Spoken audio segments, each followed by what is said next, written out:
Hello, night seekers, and welcome to Dread Lullabies. This is where forgotten stories and gentle voices meet, drifting you into a deep sleep wrapped in mystery. Before we dive into tonight's tale, I'd love to know, where in the world are you tuning in from? Let me know in the comments. And if you love these quiet, shadowed nights, please like, subscribe, and hit the bell so you're always here when the darkness calls.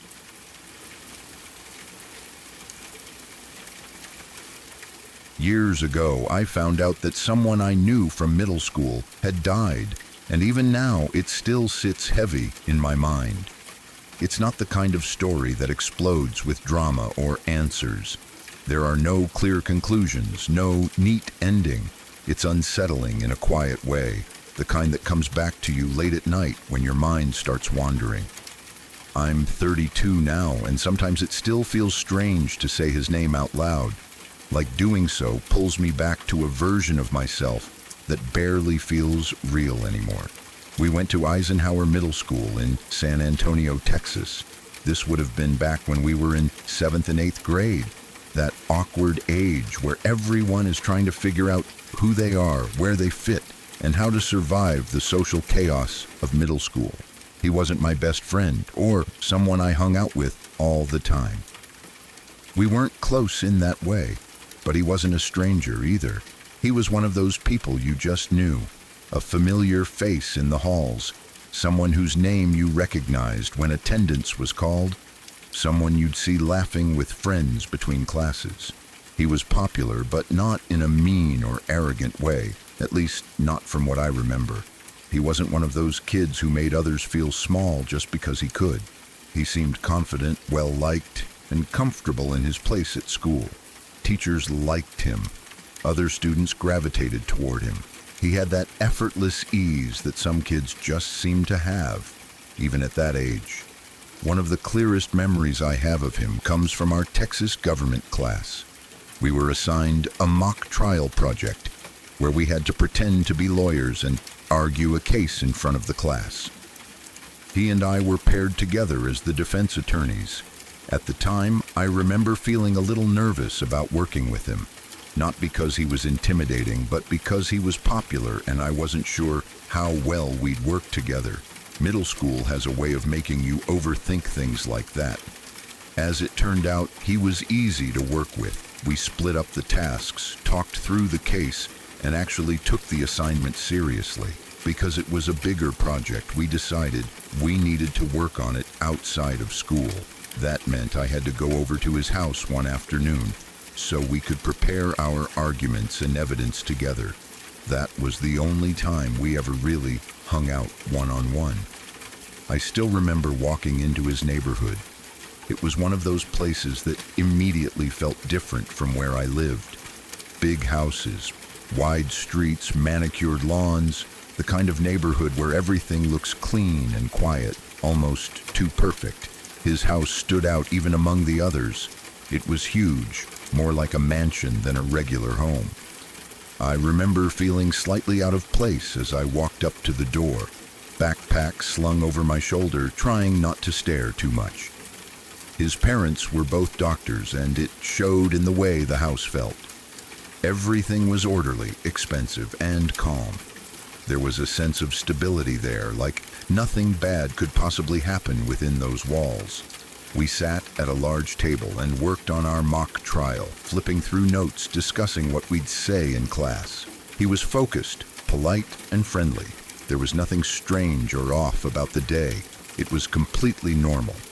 That's part of what makes everything that came later so unsettling. After middle school, our lives went in different directions. Different high schools, different friend groups, different paths. Like most people from that time in my life, he slowly faded into the background of my memory. I didn't keep up with him. I didn't follow his life. He became one of those people you once knew, someone who existed only in old yearbooks and half-forgotten stories. Years passed. Then one day, I found out he was dead. I don't even remember exactly how I learned about it. It might have been through social media or someone mentioning it in passing. However it happened, the information hit me harder than I expected.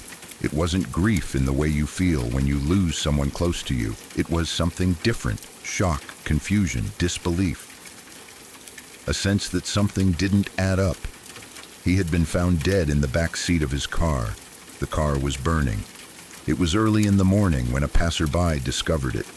The location was strange too, not right in the city, but outside the city limits, somewhere isolated. I remember hearing that it wasn't super far from Baylor University, though even now I'm not completely sure about that detail. What stuck with me wasn't the exact location, but the fact that it was far enough away to feel deliberate. This wasn't an accident on a busy road. This wasn't something that happened in a crowded area where help might have arrived quickly. It felt removed, distant, like whoever left him there wanted privacy, or time, or both. The image of it is what haunts me the most. A car burning in the early morning hours. Flames cutting through the darkness. His body in the back seat. Not the driver's seat. Not the passenger seat. The back seat. That detail alone raises so many questions, and none of them have comforting answers. Was he unconscious? Was he already dead when the fire started? Was he placed there by someone else? Or did he end up there on his own somehow? Every possibility feels wrong. I tried to look up what happened. I wanted answers, some kind of explanation that would make it make sense. But from what I could find, there was nothing definitive. No clear conclusion, no widely known resolution. If the case was ever solved, it wasn't something that made its way into public awareness in a big way. That uncertainty is what keeps the story alive in my head. When someone dies in a way that's explained, even if it's tragic, your mind eventually finds a place to put it. An accident, an illness, even a crime if there's an arrest and a story that explains what happened. But when there's no clear answer, your brain keeps circling back, trying to fill in the blanks. I think about how normal he seemed back then, how safe his life appeared to be. Wealthy family, successful parents, a nice house, popular at school. The kind of background that people often assume protects you from terrible endings. And yet, none of that mattered in the end. Sometimes I think about that afternoon at his house, sitting at the table working on our mock trial. If you had told either of us then how his life would end, it would have sounded impossible, like something that only happens in movies or true crime documentaries, not to someone you know, not to a kid you worked on a school project with. I also think about how strange it is that people can drift so far apart without realizing it. At one point, our lives overlapped in a small but real way. We shared a classroom, a project, a few hours in the same space. Then time moved on, and he became a memory. And then, suddenly, that memory was tied to something horrific and unresolved. There's a specific kind of eeriness that comes from realizing you once sat in someone's living room, laughed with them, worked alongside them, and years later, their name becomes associated with a violent, mysterious death. It makes the world feel smaller and more fragile. It reminds you that the people around you, even the ones who seem fine, even the ones who seem protected by money or status or opportunity, are still vulnerable to things you can't predict or control. I don't know if they ever figured out what really happened to him. Maybe there are answers somewhere, buried in police reports or known only to a few people. Maybe the truth is out there, and I just never found it. Or maybe there are questions that will never be answered. What I do know is that his death left an impression on me that I didn't expect. I wasn't part of his daily life. I wasn't there at the end. But knowing him, even briefly, makes the story feel personal. It's not just a headline or a statistic. It's someone I remember as a kid, someone with a voice, a face, a laugh, a future that should have unfolded differently. Sometimes when I think about it, I imagine his parents, two doctors who dedicated their lives to healing people, losing their son in such a violent and confusing way. I imagine that massive house, once full of life, now carrying the weight of that loss. I imagine unanswered questions echoing through rooms that once felt safe and secure. There's something deeply unsettling about the idea that a life can end in such a way and leave behind so little clarity, that someone can go from being a normal kid in middle school to a name attached to a burned car on the side of a road, that years later people like me are still wondering what happened, still feeling that quiet chill when the memory resurfaces. I don't think about it every day. Life moves on. Responsibilities pile up, time passes. But every now and then, something triggers the memory, a random thought, a name, a place. And suddenly, I'm back there, remembering that project, that house, that kid who seemed like he had everything ahead of him. It's eerie in a way that doesn't scream for attention. It doesn't demand fear, it just lingers. A reminder that you never really know how someone's story will end, and that even the briefest connections can leave a lasting mark. His name was Will Patterson, and even after all these years, I still think about him.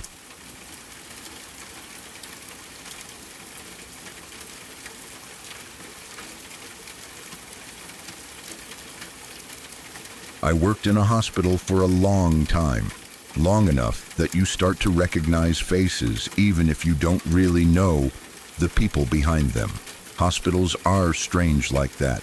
You can pass the same person in a hallway or an elevator almost every day, exchange a few polite words, and still know absolutely nothing about their real life. This story is about one of those people, and it's something that still unsettles me whenever I think about it.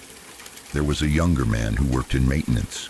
He wasn't someone I worked closely with, not someone I ever sat down and talked to, but I saw him often enough that his face became familiar. He went by the name Jordan at work.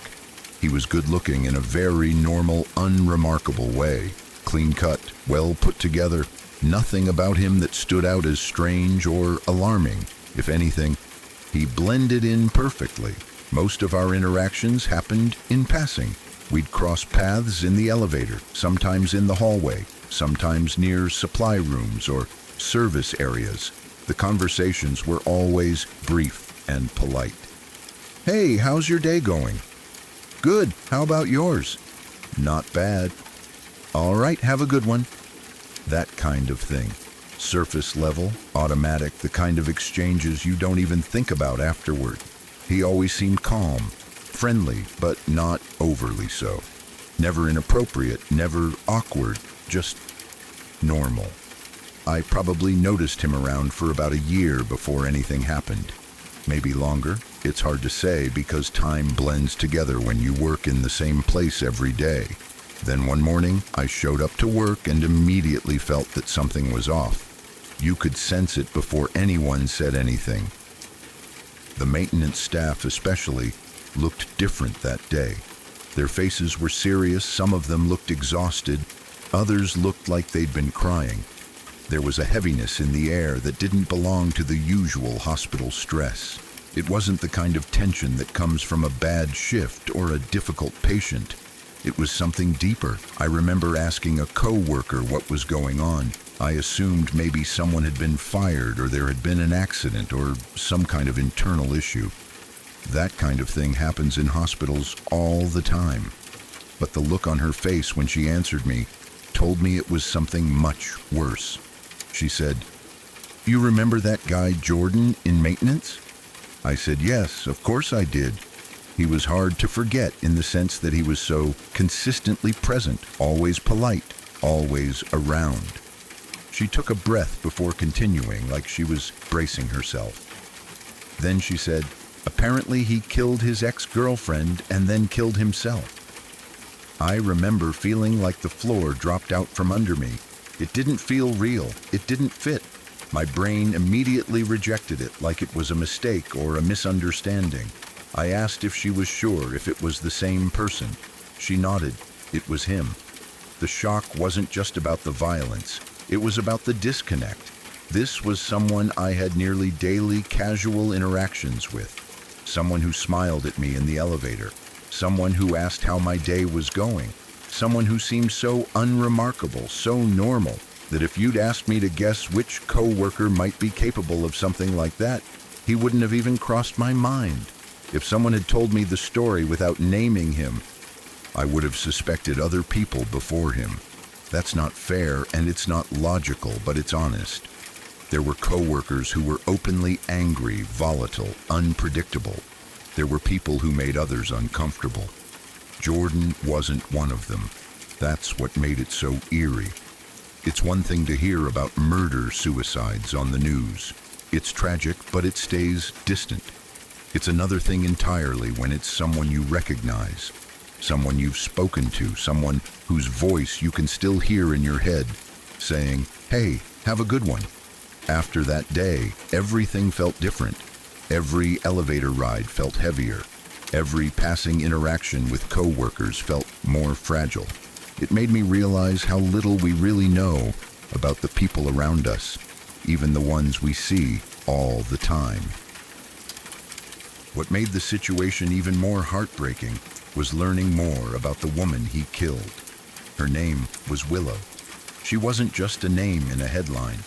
She was a real person with a life, with a family, with people who loved her. I found out that she had just lost her father to cancer, not long before she was killed. That detail hit me especially hard. Losing a parent is devastating on its own. To go through that kind of grief, only to have your life taken shortly afterward, feels unbearably cruel. And then I think about her mother, who lost her husband and then her daughter in such a short span of time. I can't imagine that kind of pain. I don't think anyone should ever have to endure something like that. There was a brief story about it in People magazine. Not a long investigation, not a deep dive, just a short piece. A few paragraphs summarizing the facts, names, dates, locations, the kind of article people skim and then move on from. But for those of us who had crossed paths with him, even casually, it wasn't something you could just skim past. I kept replaying our interactions in my head, searching for signs I might have missed. Did he ever seem off? Did he ever say something strange? Did I notice anything that, in hindsight, could have been a warning? But the truth is there was nothing, or at least nothing I can remember. That's the part that still unsettles me. The idea that someone can carry so much darkness inside them and still move through the world appearing completely ordinary. That someone can be capable of such extreme violence and yet still function normally enough to hold a job, make small talk, and blend into a workplace. It made me think about how often we assume we can tell when someone is dangerous. We like to believe there are clear signs, red flags that are obvious if you're paying attention. But sometimes there aren't. Sometimes the people who do the most harm don't look like monsters at all. After the incident, there was a strange silence around the hospital. People talked about it quietly, in hushed tones, usually behind closed doors or in break rooms. No one wanted to say too much. It felt disrespectful, but it also felt necessary to acknowledge what had happened. I noticed that people were kinder to each other for a while, asking how others were doing, really asking, checking in. It didn't last forever, but for a brief moment, there was a shared sense of vulnerability, a reminder that life can change suddenly and violently, even in places that feel safe and familiar. I also noticed how quickly the system moved on. Positions were filled, schedules adjusted, maintenance work continued. Hospitals don't stop. They can't. Patients still need care. But there was something unsettling about how easily someone could disappear from daily life, leaving behind such devastation, and yet the machine keeps running. Sometimes when I ride an elevator now, I think about how many people I've shared that small space with over the years, how many stories I don't know, how many hidden struggles people carry with them. It's not that I walk around afraid of everyone, but I do feel more aware of how complex and unknowable people can be. I think about Willow often, even though I never met her. I think about her mother, about the kind of grief that never really leaves. I think about how unfair it is that her life ended in violence, especially at a time when she was already grieving such a significant loss. And I think about Jordan, not with sympathy for what he did, but with a kind of uneasy curiosity. How does someone get to that point? What happens inside a person that leads them to destroy someone else's life and then their own? Was there a moment where things could have gone differently? Was there help he didn't seek, or warnings that went unnoticed by those closer to him? I don't have answers to those questions. Most of us never will. What I do know is that this experience changed the way I see everyday interactions. It reminded me that the people around us are more than the few minutes we see of them each day. It reminded me that politeness and normalcy don't always equal safety or stability. And it reminded me how fragile life is, how quickly it can be taken away, and how deeply those losses ripple outward to affect people who never expected to be touched by them. Even now, years later, I can still picture him stepping into the elevator, nodding politely, asking how my day was going. That image sits uncomfortably beside the knowledge of what he did. It's a contrast that doesn't resolve itself no matter how much time passes, and that's why this story stays with me. Not because it's sensational, but because it's so disturbingly ordinary until it isn't. Because it's a reminder that sometimes the most shocking horrors are hidden behind the most normal faces.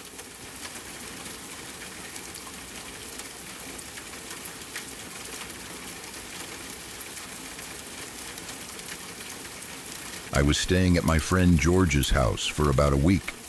It was one of those weeks where you're young, school feels far away, and every night feels like it has potential to turn into some kind of story you'll laugh about later. George and I had been hanging out non-stop, playing games, riding around the neighborhood, doing normal, dumb teenage stuff. One night, we decided it would be a good idea to sneak out.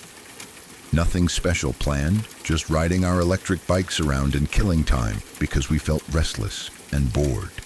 It was late, or maybe early, depending on how you look at it. The night had that quiet feeling where everything feels slowed down, like the city is holding its breath. We quietly slipped out of the house and rode our bikes through the streets. Eventually, we ended up near the local high school. There were a few other kids hanging around there too, just sitting, talking, doing nothing important. We stayed for a while, not really paying attention to the time at first. Then, reality hit us. George's dad had to leave for a work meeting at 6 in the morning, and it was already close to 5. If we weren't back in the house before that, we were screwed. We decided to head back immediately. That's when we realized our bikes were dying. We had ridden them too long, and the batteries were almost completely dead. We tried pushing them for a bit, but it was useless. Eventually, we just gave up and started walking, dragging the bikes along with us. The fastest way back to George's house was through a small alleyway. During the daytime, it was completely normal. People walked through it all the time, and it never felt sketchy. But at night, it was different. Neither of us had ever gone through that alley in the dark before. Still, we didn't really have a choice. Taking another route would have added several minutes, and we didn't have time to waste. This was South Philly, so quiet streets at night weren't unusual. But this was different. When I say there were no cars, I mean absolutely none.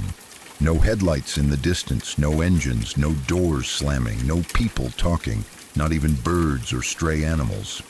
It felt like the whole area was empty, like life had just been paused.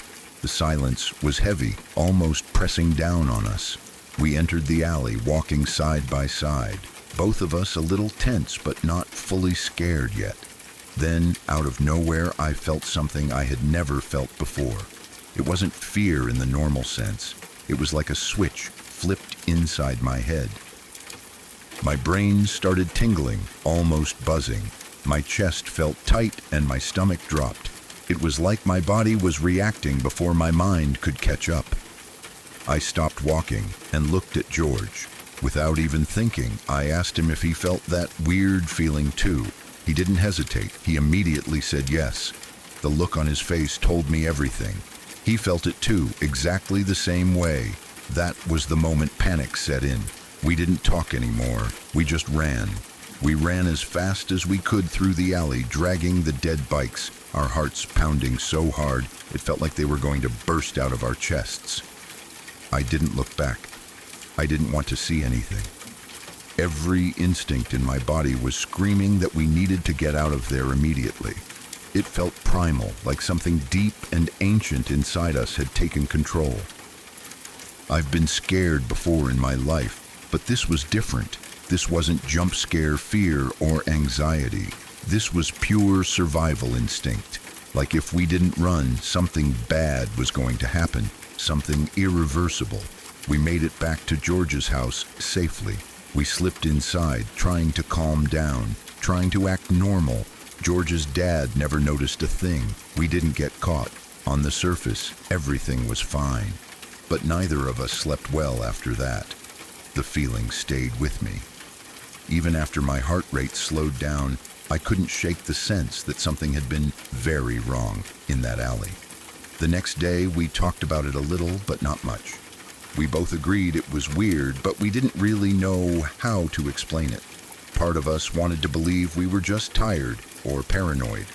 Eventually, the conversation drifted to something else. That night, we decided to sneak out again.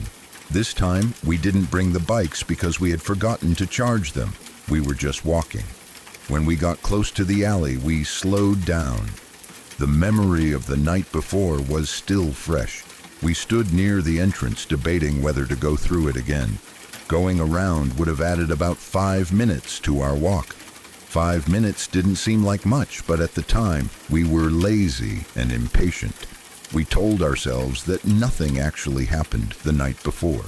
We didn't see anything. We didn't hear anything. Maybe we just freaked ourselves out for no reason. So we went in. This time, we didn't run. We walked slowly, looking around more carefully. The alley looked the same as it always had. Just walls, trash cans, doors, and windows. Nothing obviously wrong. But then we noticed a house near the alley. It wasn't exactly in the middle of it, but close enough that you couldn't miss it. One of the windows was visible from where we were standing. At first, my brain didn't register what I was seeing. It just looked dark and messy. Then it clicked. There was blood, not a little bit, not a smear. Blood was splattered all over the wall inside. It was on the floor. It was everywhere. The kind of scene you only see in movies or crime shows, except this was real. This was right in front of us. My stomach dropped. My legs felt weak. George grabbed my arm and we both backed away slowly, then turned and ran. This time, the fear was different. It was sharp and clear. This wasn't instinct anymore. This was reality. We called the cops as soon as we were far enough away. Our voices were shaking. We tried to explain what we saw, stumbling over our words. It didn't take long for police cars to show up. Then more after that. Suddenly, the entire area was flooded with flashing lights. Yellow tape went up. Officers started blocking off the street. People in official-looking shirts showed up, some with letters on them that I didn't recognize at the time. Detectives, crime scene investigators, people wearing gloves and hazmat suits going in and out of the house. George and I stood back with a small group of other neighbors who had come outside to see what was going on. Nobody was talking much. Everyone looked shocked, confused, scared. The air felt heavy again, just like the night before, but now we knew why. I kept thinking about that feeling we had in the alley the first night, the tingling, the sudden urge to run. The absolute certainty that something was wrong. Looking back, it feels impossible to ignore the connection. We had been there just hours before, walking through the same space, completely unaware of what had happened or what might have been happening nearby. I still don't know exactly what went down in that house. We never got all the details. Maybe it was on the news later, maybe not. But it doesn't really matter.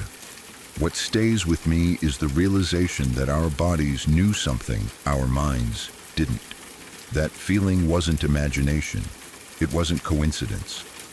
Sometimes I think about what would have happened if we hadn't run the first night, if we had walked slower, if we had stopped, if we had ignored that instinct. I don't like where those thoughts go. Even now, thinking about it makes my chest feel tight. It changed the way I look at fear and intuition. I don't brush those feelings off anymore.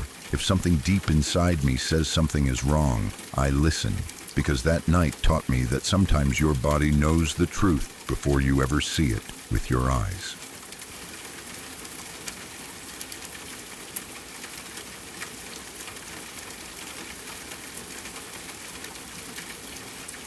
I was in college back in my home country when this happened. At the time, it didn't fully register as something life-altering. It was frightening, yes, but I didn't understand how close I had come to something truly terrible until many years later. Now, almost 20 years on, the memory still comes back to me sometimes, usually late at night, and when it does, it feels heavier than it ever did back then. It was a Sunday night, nothing unusual about that. Sundays were quiet, predictable. I had spent the day at home with my family, probably studying or just resting before the new week started. My mom drove me to the subway station like she often did. It wasn't especially late, but it was dark. The kind of darkness that settles in early and feels thicker around quiet places. She stopped the car near the station entrance, reminded me to be careful, and waited until I was out of the car before driving away. I remember waving at her as she left, feeling that familiar mix of independence and comfort that comes with being a college student who still gets dropped off by their mom. I adjusted my bag on my shoulder and walked toward the station. The subway station had multiple entrances.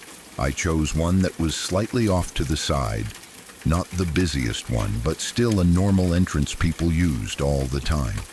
There were lights, but they didn't reach every corner. Some areas were shadowy, especially near the walls and behind pillars.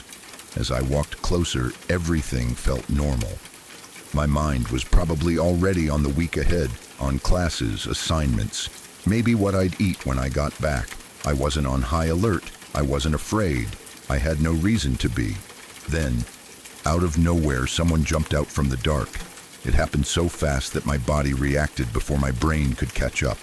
1 second I was walking, the next, there was a sudden movement right in front of me. A shape coming toward me, a presence where there had been nothing. I screamed. It wasn't a controlled scream or a polite yelp. It was raw, instinctive, the kind of sound that comes from deep in your chest when your body thinks it's about to die.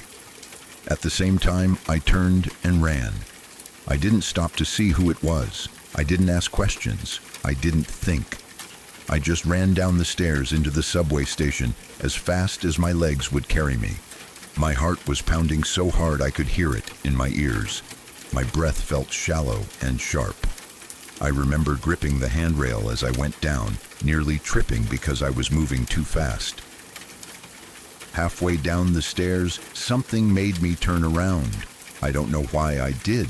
Maybe it was curiosity, maybe it was shock, maybe part of my brain wanted to understand what had just happened. I turned my head and looked back up the stairs. There was a big man standing there. He wasn't running after me. He wasn't shouting.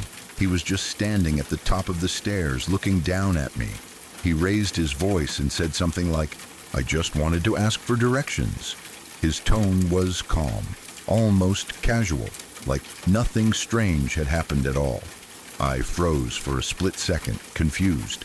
My brain tried to make sense of it. Ask for directions. Why would someone jump out of the dark to ask for directions? Why scare someone like that? Why hide? I didn't stop to argue or respond. I didn't say anything at all. I just turned back around and kept going down the stairs, forcing myself to keep moving even though my legs felt weak. At the bottom of the stairs, the station was alive in the way subway stations often are.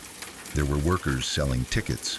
Back then, there were no ticket machines like there are now. You bought tickets from people sitting at counters. There were several of them right there under bright lights. Other passengers were around too, waiting, talking, moving about. I walked past them quickly, trying to act normal, trying not to draw attention to myself. My heart was still racing, but I told myself it was over. I told myself I had overreacted.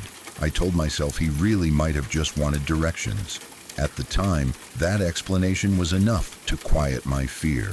I got on my train. I went back to my dorm or apartment. I went on with my life. But as the years passed, that moment started to change in my mind. The more distance I got from it, the clearer it became. Now, when I think about it, the logic doesn't hold up at all. That man did not need to hide in the dark to ask for directions. He did not need to jump out at a young woman walking alone at night. He did not need to scare me so badly that I screamed and ran. Just a few steps down the stairs, there were multiple workers sitting at ticket counters, people whose literal job was to interact with the public, people who could easily give directions. There were lights, there was safety, there were witnesses.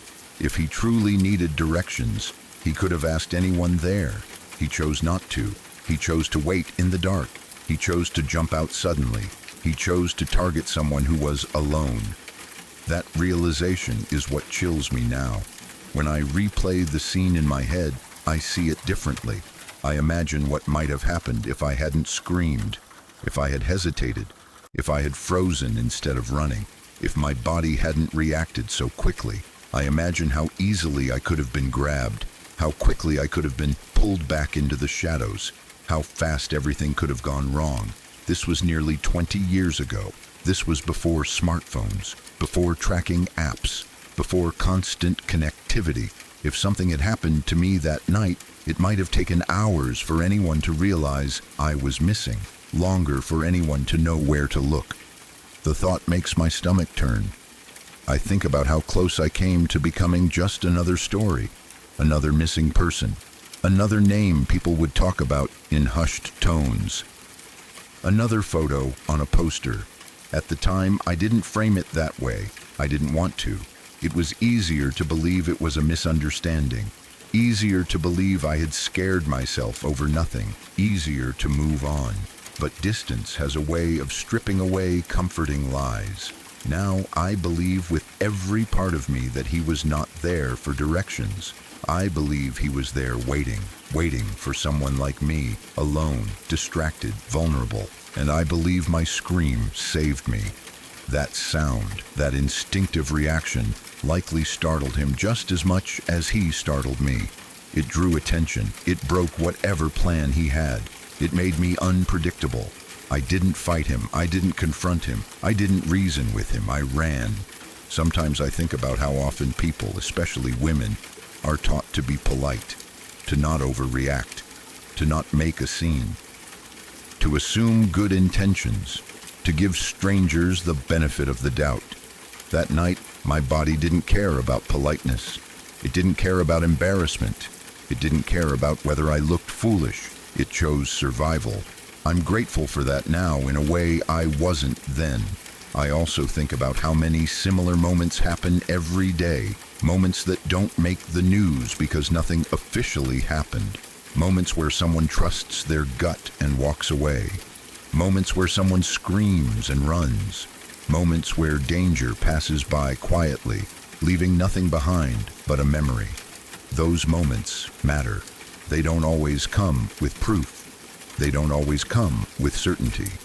But they come with a feeling, a deep, undeniable sense that something was wrong. Looking back, I wish I had told more people about it at the time. I wish I had trusted my fear instead of minimizing it. But I was young. I didn't want to seem dramatic. I didn't want to believe the world was that dangerous. Now I understand that danger doesn't always announce itself loudly. Sometimes it waits in the dark and pretends to be harmless. That night changed the way I move through the world, even if I didn't realize it right away. It taught me to listen to my instincts. It taught me that fear isn't always something to suppress. Sometimes it's information. I don't know who that man was. I don't know what he intended to do. I don't know if he ever hurt anyone else. Those questions don't have answers. What I do know is that I walked away. I got on my train. I went home. I lived my life. And sometimes when I think about how easily that could have gone differently, I feel a quiet gratitude mixed with a deep sadness for those who didn't get that chance. I almost became a missing person, and that thought still stays with me.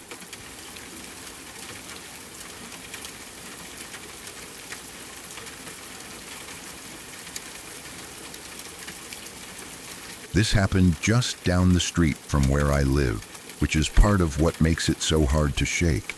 It wasn't some distant story on the news from another state or another country. This was close, too close, the kind of thing that makes you look at familiar streets differently afterward.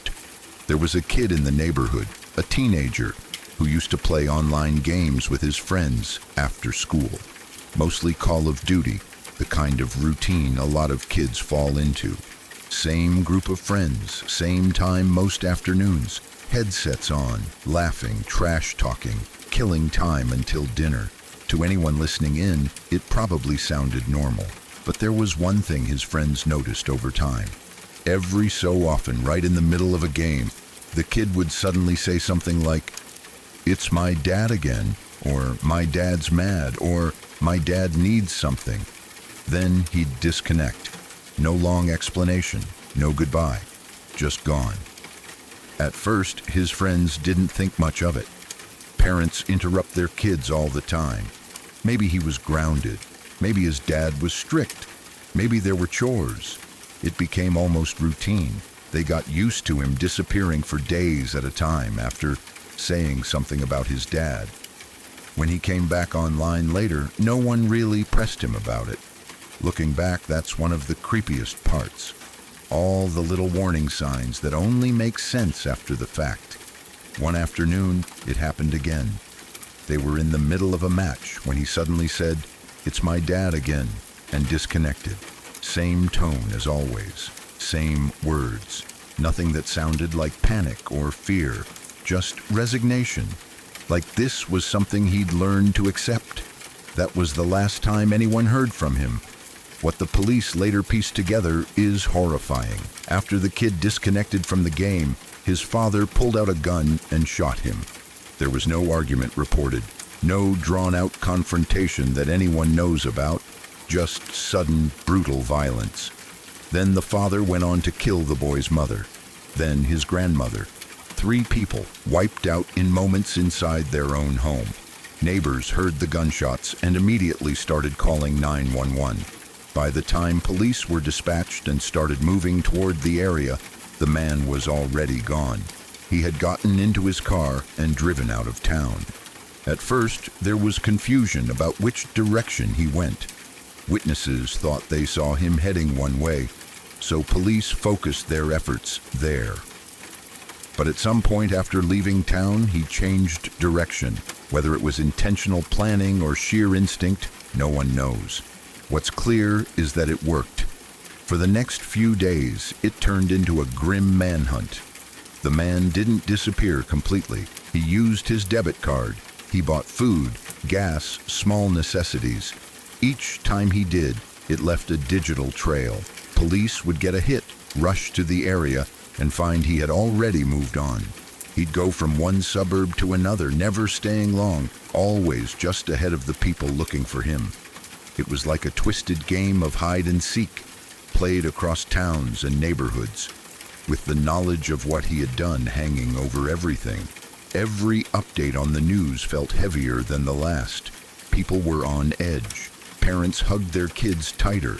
Doors were locked earlier. Sirens felt louder.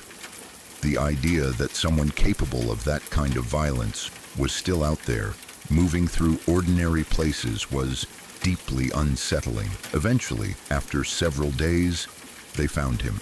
But by then, the damage was done. 3 lives were gone, including a kid whose last recorded words were casually explaining away his disappearance to friends who had no idea what was really happening behind that microphone. What haunts me the most is how normal it all seemed on the surface. A kid playing video games, a parent calling him away, friends shrugging it off because it had happened before. No one could have known that those small, everyday interruptions were tied to something so dark. Now, every time I think about it, I imagine that moment. The headset, the screen, the kid saying, "It's my dad again," like it was just another inconvenience. And then the silence. It makes you realize how little we sometimes see of what's happening inside other people's homes, even when they live just down the street.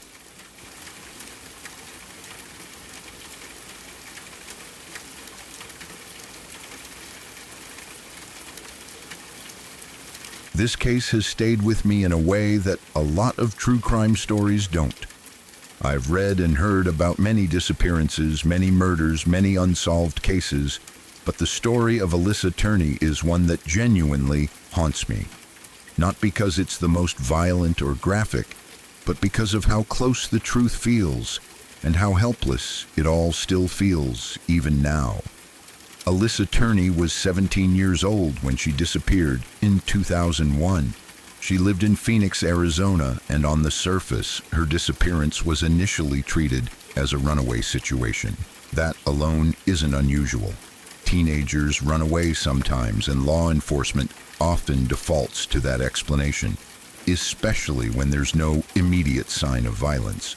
But almost immediately, things didn't add up. Her father, Michael Turney, was the one who reported her missing. He told police she had run away. At the same time, he was telling other people something very different.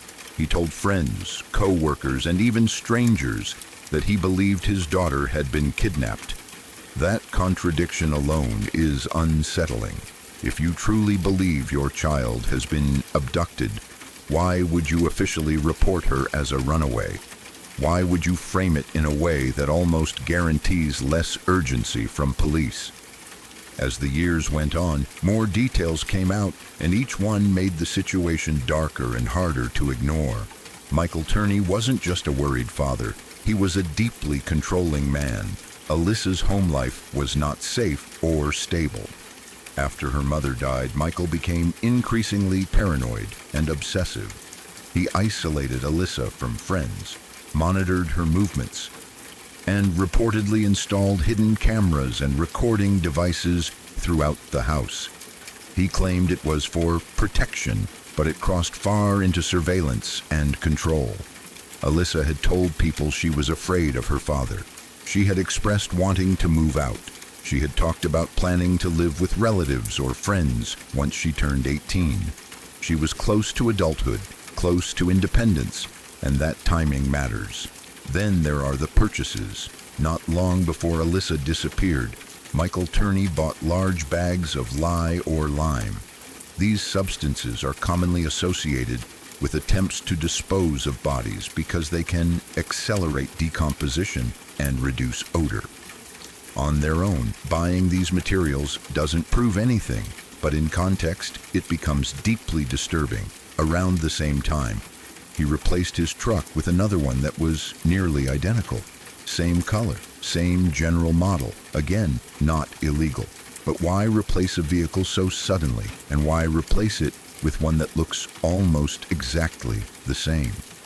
To anyone looking back at the timeline, it feels like an attempt to erase something without drawing attention to the change. Years later, Michael Turney was arrested, but not for Alyssa's disappearance. He was arrested for plotting an attack on the local IBEW building. He had built homemade explosives. He had written manifestos. He believed the government and unions were conspiring against him. This arrest changed everything because it showed the level of instability and violence he was capable of. During the investigation into that plot, police searched his home and found disturbing evidence. They found recordings, documents, and writings that painted a picture of a man obsessed with control, punishment, and perceived betrayal. They also found evidence that strengthened suspicions about Alyssa's disappearance. Eventually, Michael Turney was arrested and charged with second-degree murder in Alyssa's case. For the first time in years, it felt like justice might finally happen. It felt like the truth might finally be acknowledged.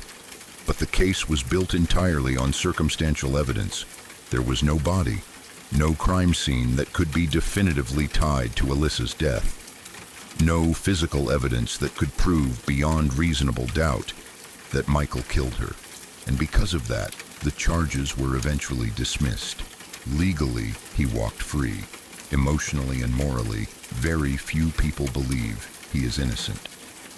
The part of this case that haunts me the most isn't just the evidence or the timeline or the purchases. It's listening to Michael Turney talk. Alyssa's younger sister, Sarah Turney, has spent years fighting for justice for her sister.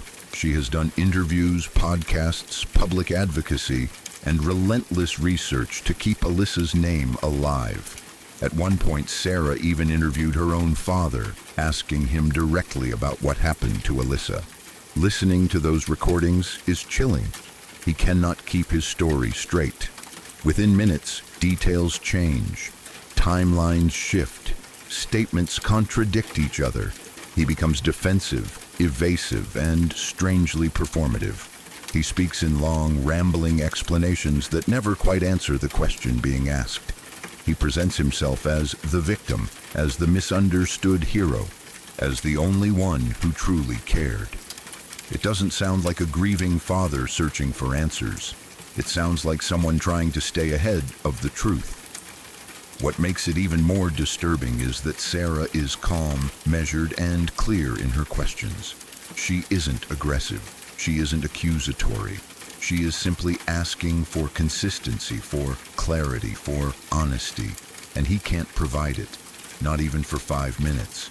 You can hear it in his voice when he's caught off guard. The way he backtracks, the way he reframes, the way he suddenly changes subject. It's subtle, but once you hear it, you can't unhear it.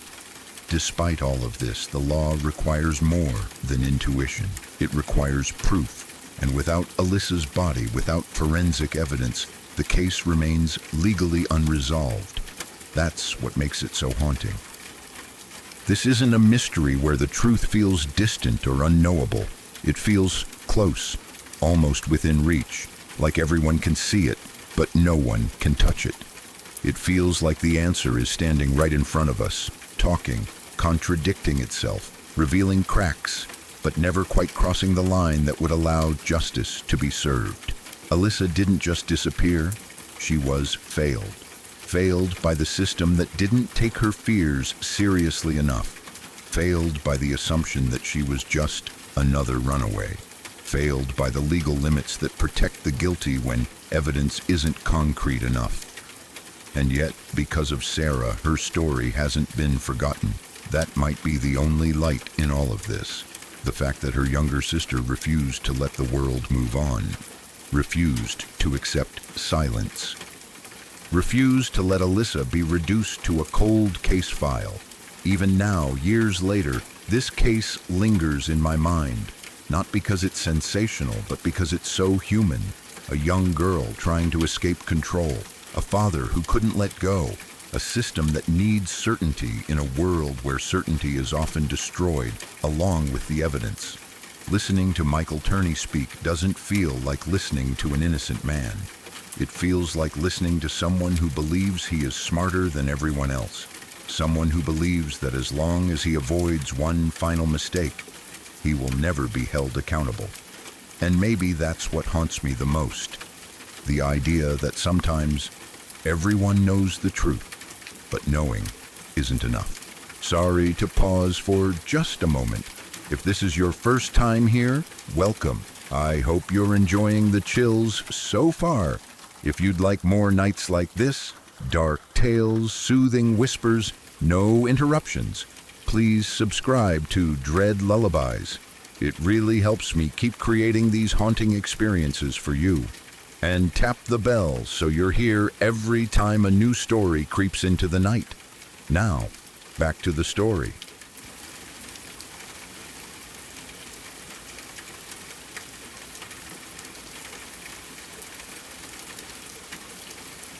I've always struggled with how to explain this because on the surface, it sounds like nothing more than coincidence, a strange clustering of events, names brushing past my life without ever fully entering it.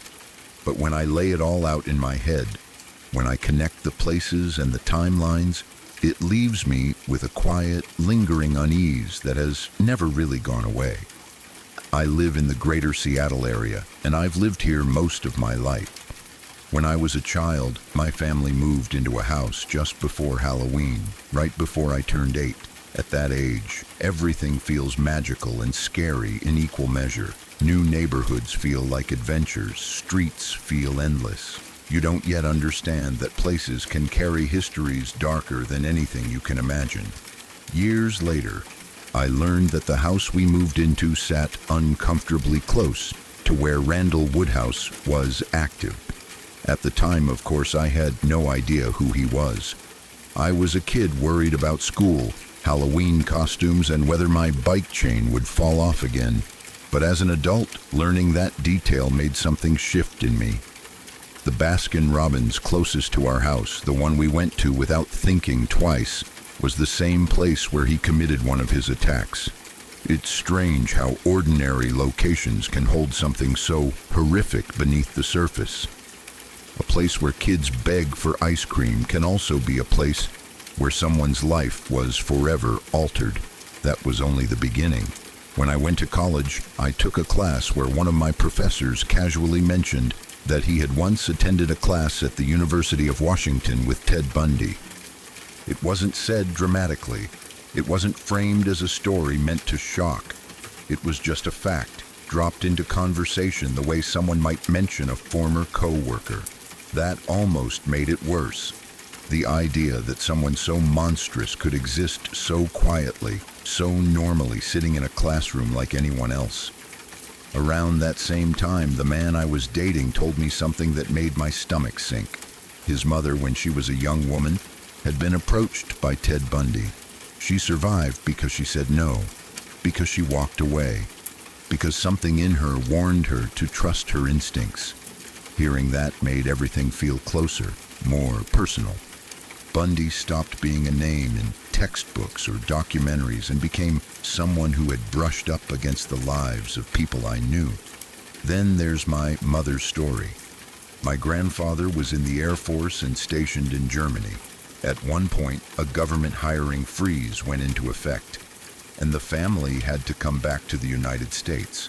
They returned during my mother's senior year of high school and settled in Bountiful, Utah. One night, my mother was sitting in her car with a friend. They were just talking, passing time the way teenagers do. A man approached the car.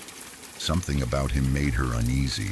She never forgot his face, his presence, the way he made her feel. 2 months later, Debbie Jean Kent was abducted. My mother has always believed that the man who approached her that night was Ted Bundy. She has no proof, of course, just memory, just instinct, just the knowledge that the timing and the place line up too closely to ignore.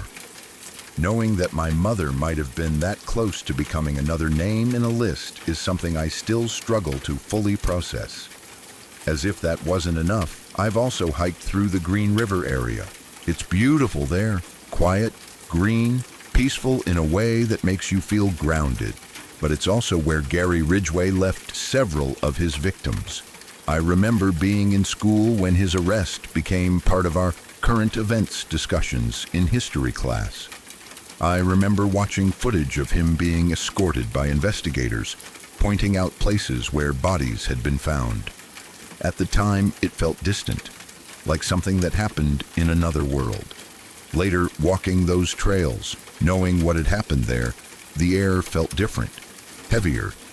And then there's something even closer to home. An ex of mine had a brother. I met him. He seemed normal, unremarkable, someone you wouldn't think twice about at a family gathering. He is now in prison for killing his ex-girlfriend in his basement. Learning that shattered any lingering belief I had that monsters are easy to spot. Sometimes they're just people you've shaken hands with. Even after all of that, there was still more. There was a park my mother used to take my brother and me to when we were very young. I loved that park. I remember the water, the paths, the feeling of freedom. Then one day we just stopped going, no explanation. As a child, I didn't question it. Parents make decisions all the time that kids don't understand. It wasn't until I was in my late teens that I learned why. A man had murdered his wife and dumped her body in the lake at that park. I don't remember his name, but I know Anne Rule wrote a book about him. My mother told me that Anne Rule did a book signing nearby, and she took me with her. I have no memory of meeting Anne Rule, but I have the book she signed for my mom. Holding it now feels surreal, a physical object connecting me to stories that already felt far too close for comfort. When I step back and look at all of this together, I don't think it means I was destined for something terrible. I don't believe in fate in that way, but it has deeply shaped how I see the world. It's taught me that violence isn't always distant, and danger isn't always obvious. It can exist quietly alongside normal life, woven into the same streets, the same stores, the same parks. What unsettles me most isn't any single event. It's the pattern. The way these names and places keep intersecting with my life through family, relationships, geography, and time. It's the realization that so many people were only saved by chance, by instinct, by timing, and that for others, those same factors failed them. I think about how many times my life has passed through spaces where something terrible once happened, and how easily I could have lived my entire life never knowing. There's something sobering about that. It makes you aware of how thin the line is between ordinary and catastrophic. Sometimes when I drive past familiar places or walk familiar trails, I feel a strange sense of gratitude mixed with sadness. Gratitude that I am here, sadness for those who aren't, and a quiet respect for the instincts, the choices, and the sheer luck that kept my family's stories from ending very differently. It really is just a series of coincidences, but when they pile up like this, they leave an imprint, one that never fully fades.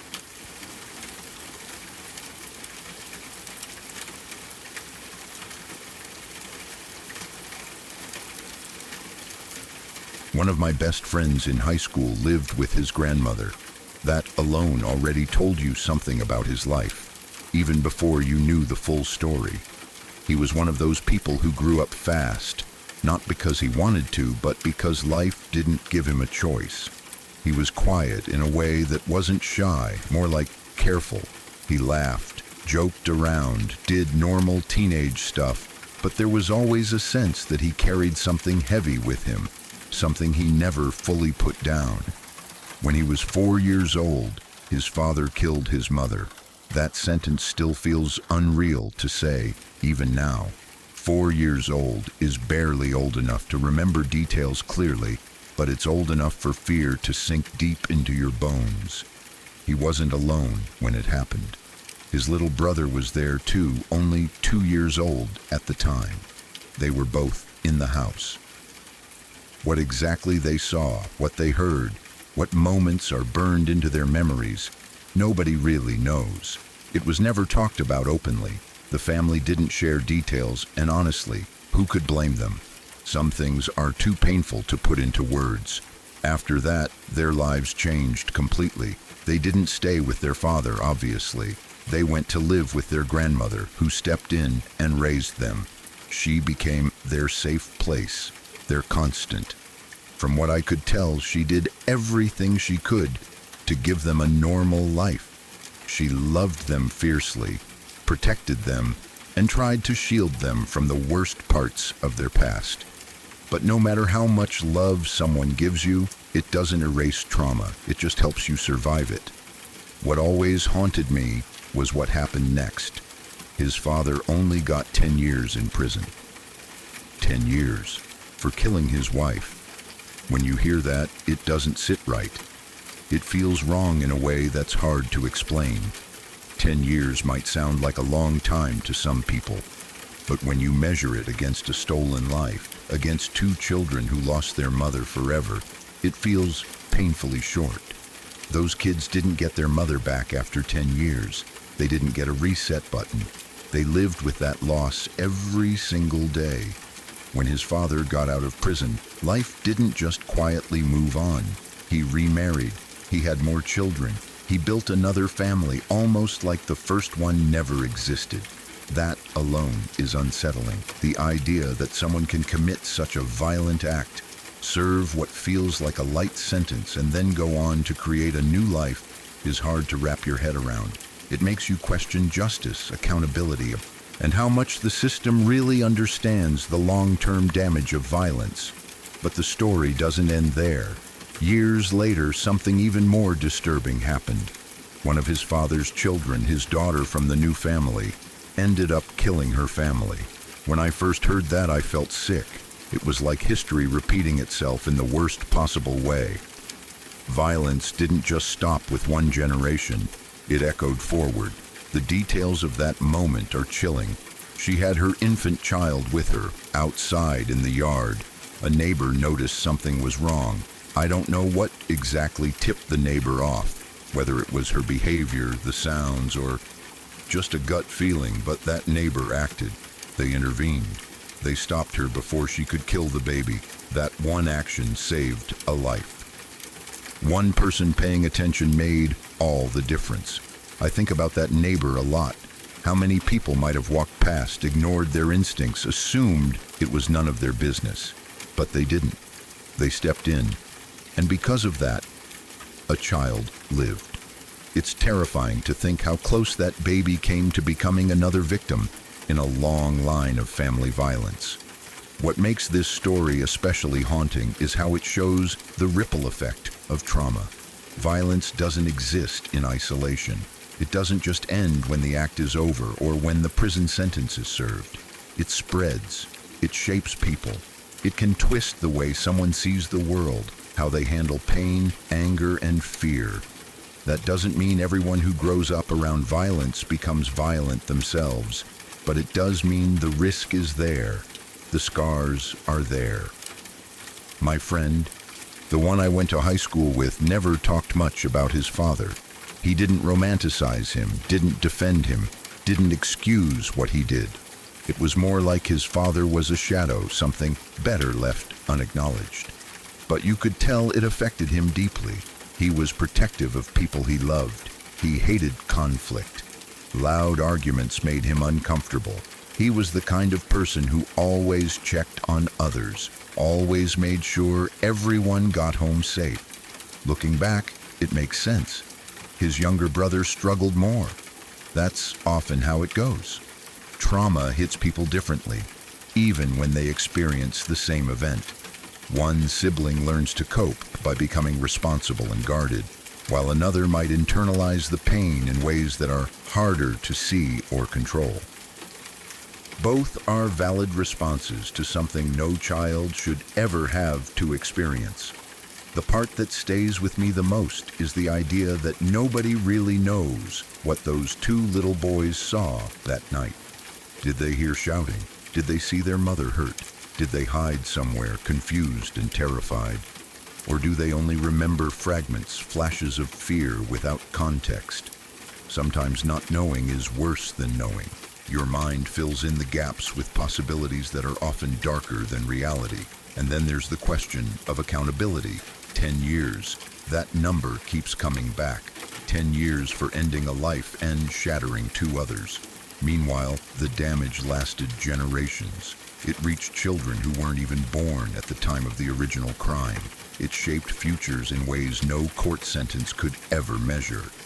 When I think about my friend now, I feel a mix of sadness and respect. Sadness for what he lost before he was old enough to understand it. Respect for the fact that he grew into a kind, thoughtful person, despite everything stacked against him. Not everyone does. And that's not a failure on their part. It's a reflection of how powerful trauma can be. This story isn't just creepy or shocking. It's deeply unsettling because it's real. It's about how violence can become a legacy if it's not addressed properly. It's about how children pay the price for choices they never made. And it's about how sometimes the line between life and death comes down to whether one person decides to pay attention and step in. Even now, years later, I think about that family.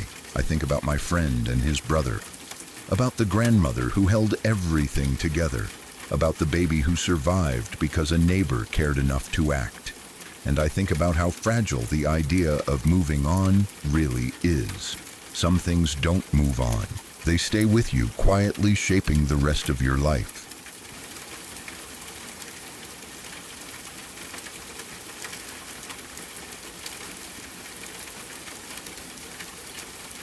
I've never really believed in ghosts, and honestly, part of that is probably self-preservation. If I let myself believe too much in that kind of thing, I know I'd scare myself half to death.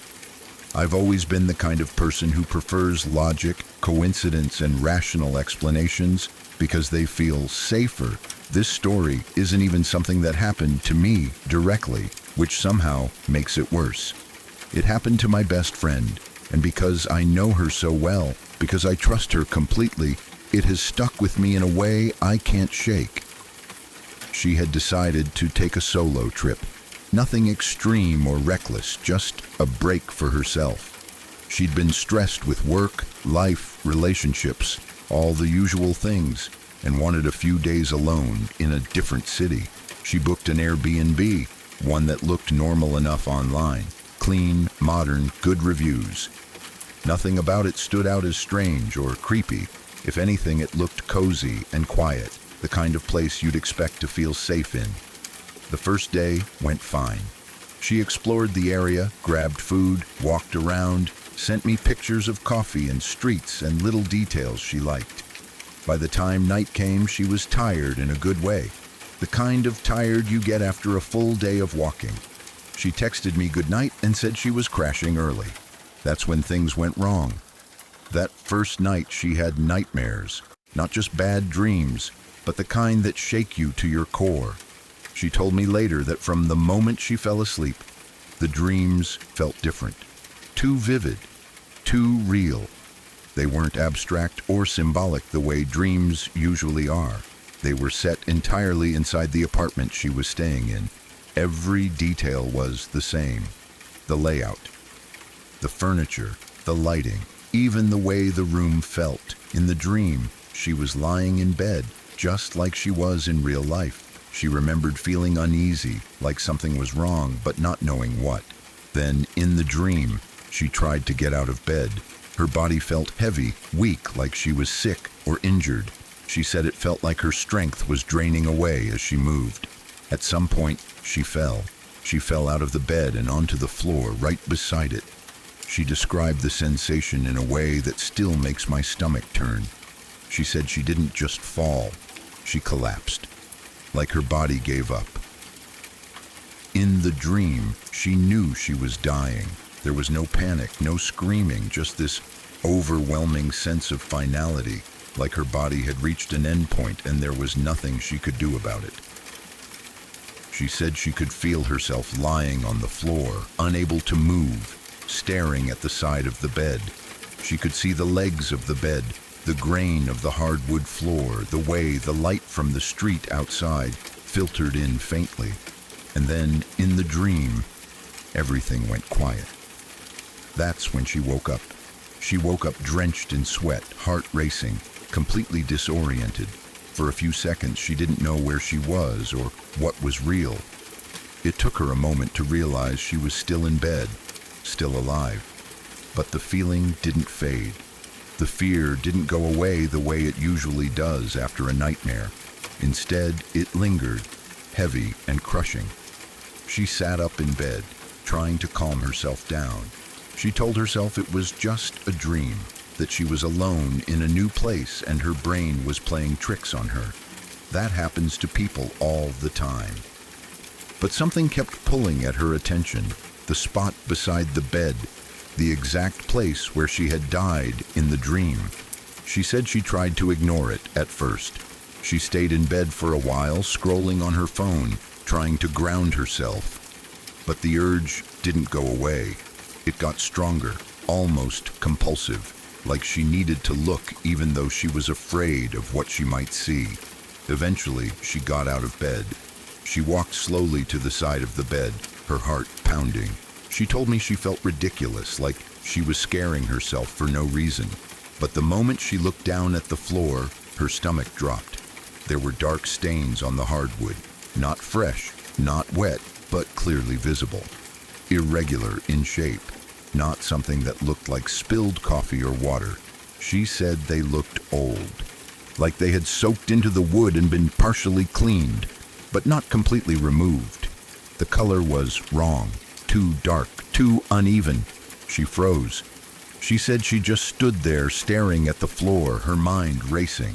The image from her dream overlapped perfectly with what she was seeing in real life. The exact spot, the exact position.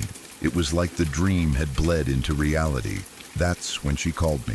I remember my phone ringing early in the morning, earlier than I expected to hear from her. When I answered, she was crying. Not quietly, not holding it together. Full-on sobbing. She could barely get the words out at first. She kept saying she was scared, that something was wrong, that she didn't feel safe. She sent me pictures while we were on the phone. I still remember opening them. The photos weren't dramatic. No obvious horror movie imagery, just a hardwood floor beside a bed, with dark stains that shouldn't have been there. But knowing the context, knowing what she had dreamed, made them feel unbearable. I felt sick looking at them. My brain immediately tried to rationalize it. Maybe it was old wine. Maybe it was rust. Maybe it was something spilled by a previous guest. But none of those explanations lined up cleanly. She told me she hadn't noticed the stains when she arrived. She was sure of it. She's observant, the kind of person who notices small details.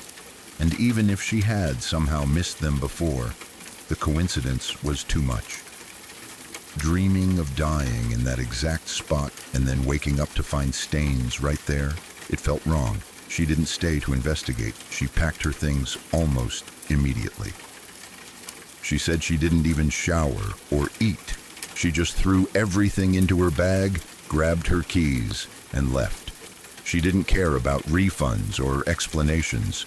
She just wanted to be out of that apartment. She checked into a hotel instead. Somewhere busy, somewhere with people and lights and noise. She said she didn't feel calm again until she was surrounded by other humans. Even now, when we talk about it, she gets quiet. She's not someone who jumps to supernatural conclusions. She's practical, grounded, skeptical. She doesn't tell stories for attention. That's part of why this bothers me so much. She's never exaggerated it. Never added dramatic details over time. The story has stayed exactly the same from the first phone call to now, and I can't explain it. I don't want to believe the apartment was haunted. I don't want to believe she somehow tapped into something left behind by a previous occupant. I don't want to believe that places can hold memories or echoes of death. But I also can't fully explain how her mind produced such a specific, location-accurate nightmare on the very first night, or why the stains were there in the exact spot her dream centered on. What scares me most isn't the idea of ghosts. It's the idea that our brains might be capable of picking up on things we don't consciously notice. Subtle cues, smells, energy, something that tells us deep down that a place isn't safe, even if we can't articulate why.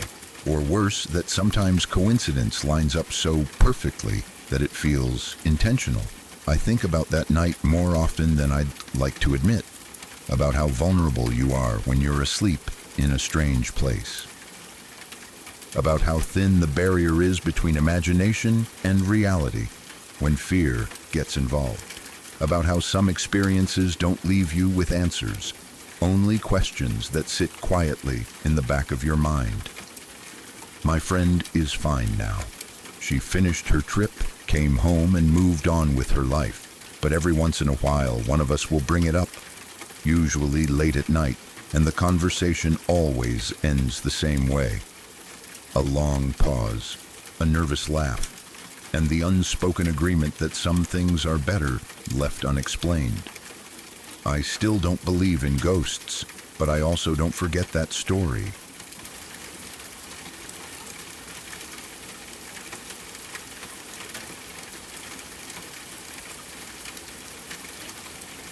I was working on a construction site at the time, the kind of place where the days blur together and everything smells like dust, metal, and sweat.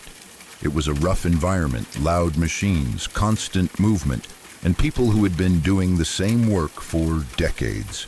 Over time, a black cat started hanging around the site. Nobody knew where it came from. It just appeared one day and never really left. Most of the guys didn't mind it. In fact, a lot of them liked the cat. They would toss it scraps of food during breaks or at lunch, bits of meat, bread, whatever they had. The cat grew comfortable around us, weaving between stacks of lumber and pallets, like it owned the place.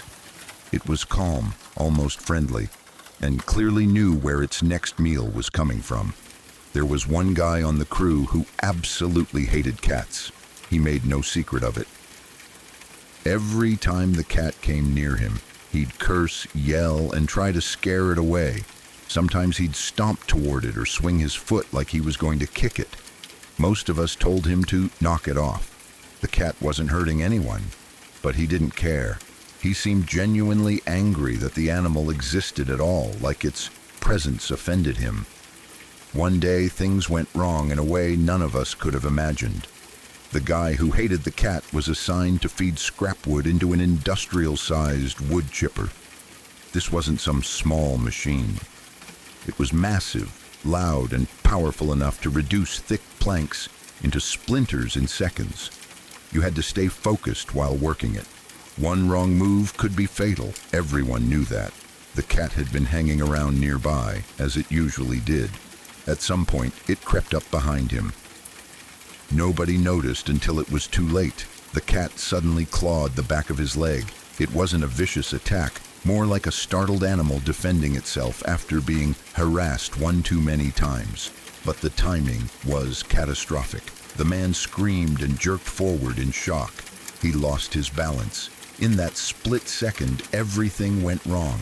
He fell into the wood chipper. People shouted. Someone hit the emergency shutoff almost immediately. The machine powered down quickly, but it didn't matter. The damage was already done. Half his body had been shredded before the blade stopped. There was blood everywhere. The sight was unreal, like something from a nightmare you can't wake up from. He died quickly, mostly from blood loss. As horrible as it sounds, that was probably a mercy. But the image of his face, the shock and terror frozen there, is something I will never forget. It plays in my head sometimes when I least expect it. No matter how much time passes, that moment stays with you. The site was shut down for the day, and honestly, it never felt the same after that. The cat disappeared after that incident. Nobody ever saw it again. The second experience happened much earlier in my life, when I was just a kid. I must have been around 8 or 9 years old. I lived in an apartment complex, and like most kids, I spent my afternoons outside with friends. We'd run around, play games, make up stories, and burn off energy until our parents called us in. It was a normal day, nothing unusual about it at all. We were playing near the building when suddenly something caught our attention. At first, it didn't even register as a person. We just saw movement above us. Then, in an instant, a body came flying through the air. An old man had jumped from a 6th-story apartment. The sound his body made when it hit the ground is something I will never be able to forget. It wasn't like anything I'd ever heard before. It was a deep, sickening thud, heavy and final. Time seemed to slow down. None of us screamed at first. We just stared, frozen, trying to understand what we had just seen. He landed face down on the dirt. The impact was so violent that it left a visible indentation in the ground beneath him. His body twitched. He made low, painful moaning sounds for a few minutes. Those sounds were almost worse than the fall itself. We didn't know what to do. We were kids. We had no idea how to react to something like that. Eventually, the movement stopped. The noises stopped too. Adults came running. Someone called for help. The ambulance and police arrived quickly, lights flashing, voices shouting orders. They tried to help, but it was clear there was nothing they could do. We were ushered away, told to go home, told not to talk about it. But how could we not? That image burned itself into our memories. Even now, years later, I can still hear that sound. I can still see his body lying there. I know my friends remember it too. Experiences like that don't fade. They become part of you, shaping the way you see the world, the way you understand how fragile life really is. Both of these moments, separated by years and circumstances, still haunt me. They're reminders of how quickly everything can change, how ordinary days can turn into something horrifying without warning. No matter how much time passes, some memories never truly let you go.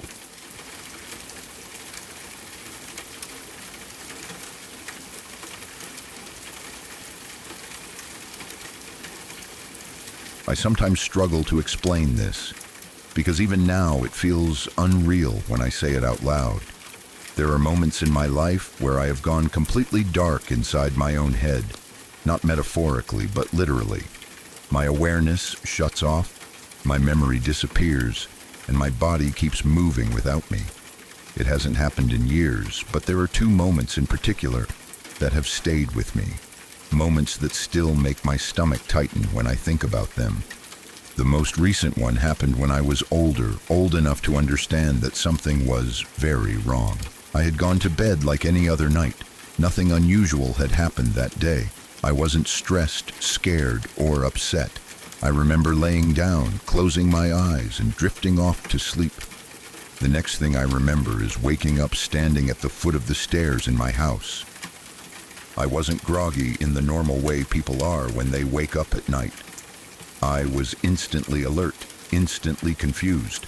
My heart was pounding, but I didn't know why. I remember staring down the stairs for a couple of seconds, trying to understand how I had gotten there. My room was upstairs. I had gone to sleep in my bed. I hadn't walked down there on purpose. I didn't remember getting out of bed. I didn't remember opening my door. I didn't remember walking across the hallway. It felt like I had been dropped into my own body halfway through a scene I didn't recognize. Before I could move or even fully process what was happening, I heard my father say my name from behind me. The sound of his voice scared me so badly that my whole body jerked. I spun around, and that's when I realized he was already holding me. Not gently, not casually, but tightly, like he was physically stopping me from doing something dangerous. I remember the look on his face more clearly than anything else from that night. He wasn't angry. He wasn't confused. He was terrified. That's when the story filled itself in, piece by piece, through what my parents told me later. Apparently, my mother had come into my room to check on me. I don't know why. Maybe she heard a noise. Maybe she just had that instinct parents sometimes have. Whatever the reason, she found me awake, but not really awake. According to her, my eyes were open, but I wasn't responding to her voice the way I normally would.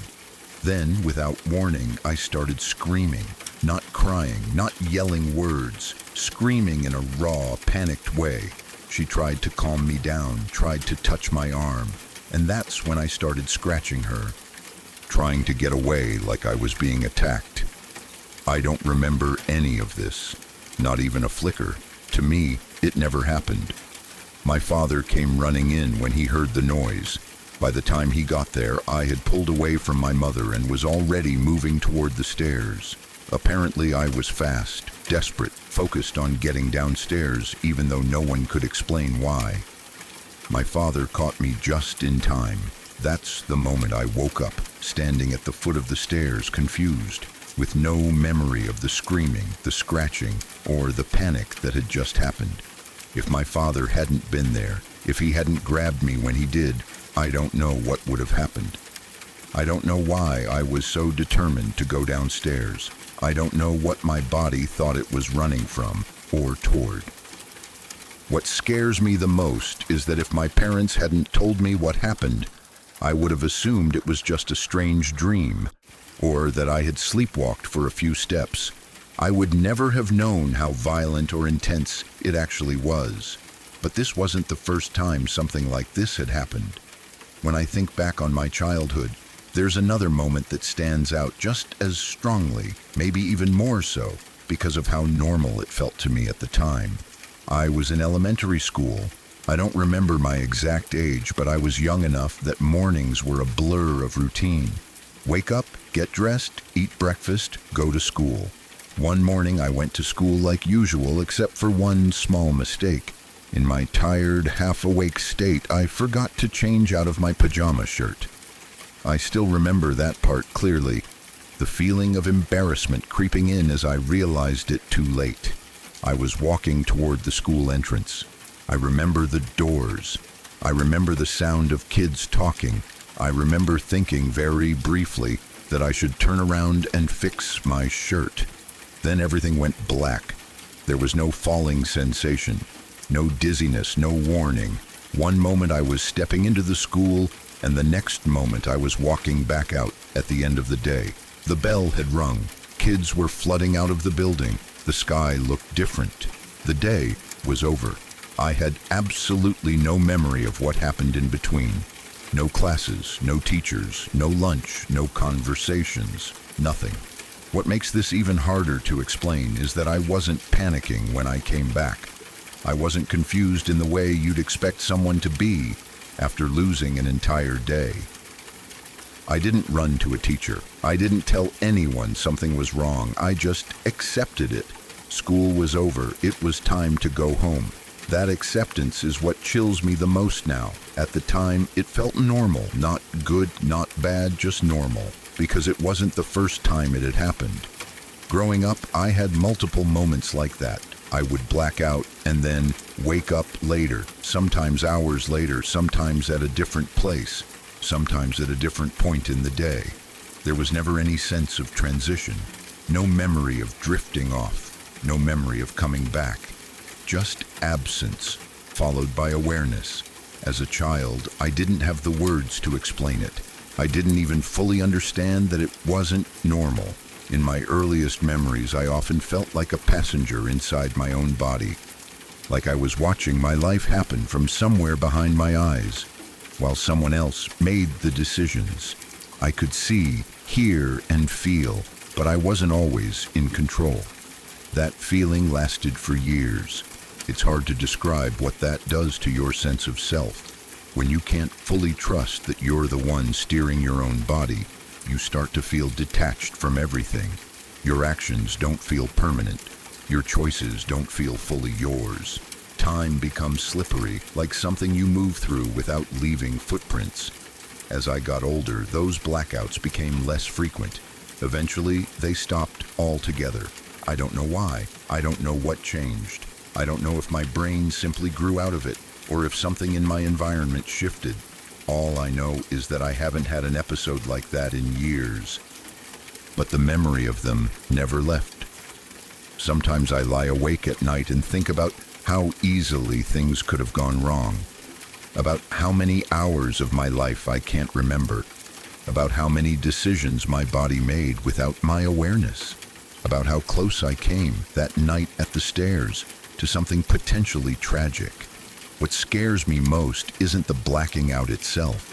It's the realization that during those moments, my body was still functioning, walking, reacting, fighting, running. To everyone else, I looked awake, alive, present, but inside, I was gone. There's a strange grief that comes with that. Grief for time you can't reclaim, for experiences you technically lived through but never actually experienced. For versions of yourself that existed without your permission.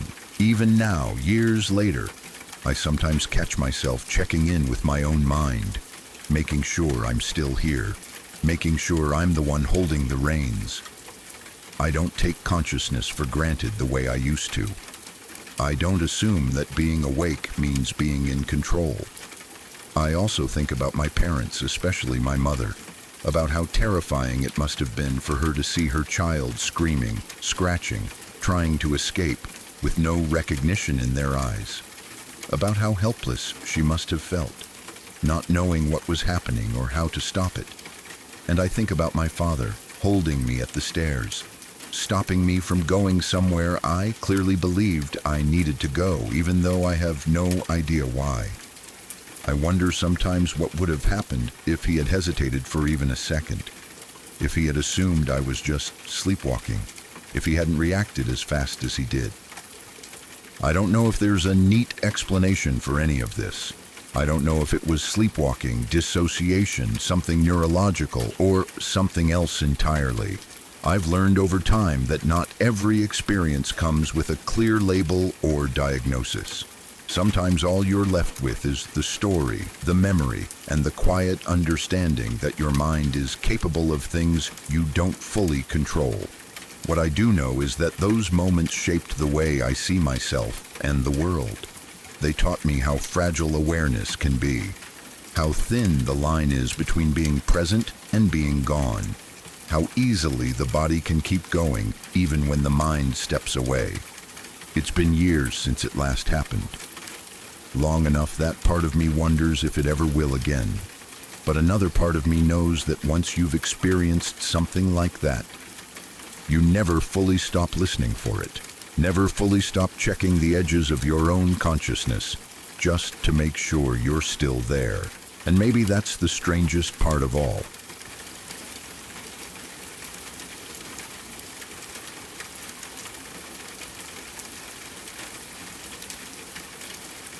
Yeah, this absolutely counts. And honestly, stories like this hit harder because they're small, local, and quiet. They don't sound sensational, but they crawl under your skin in a way the big cases often don't. What makes this one so unsettling is how ordinary the setting is. Deer stands are everywhere in the countryside. If you don't hunt, you still know what they look like. Small, enclosed wooden boxes up on stilts or strapped to trees, usually with a little ladder. They're just there, part of the landscape. You walk past them without thinking twice. People walk their dogs past them, joggers pass them, tractors roll by, trains thunder past every half hour. They blend into the background so completely that your brain stops registering them as anything important. And that's exactly why this is terrifying. Around 2020, a man murdered his mother. From what people remember, it was brutal. Not a gun, but something personal and violent, like an axe or a machete, a sharp tool, the kind of weapon that requires proximity, force, and intent. After killing her, he fled. Police went into full search mode. Not just a couple of officers driving around, but a serious manhunt. Patrol cars, motorized units, drones equipped with thermal imaging, the works. They were actively searching the surrounding countryside, knowing he was armed and dangerous, and still, nothing. Days went by. No sightings, no heat signatures, no tips that led anywhere solid. It was as if he had vanished into thin air. Then they finally found him. He had been hiding in a deer stand, not deep in the woods, not miles off the grid, not in some remote, inaccessible place. He was hiding in a deer stand, right next to a path that people used every single day.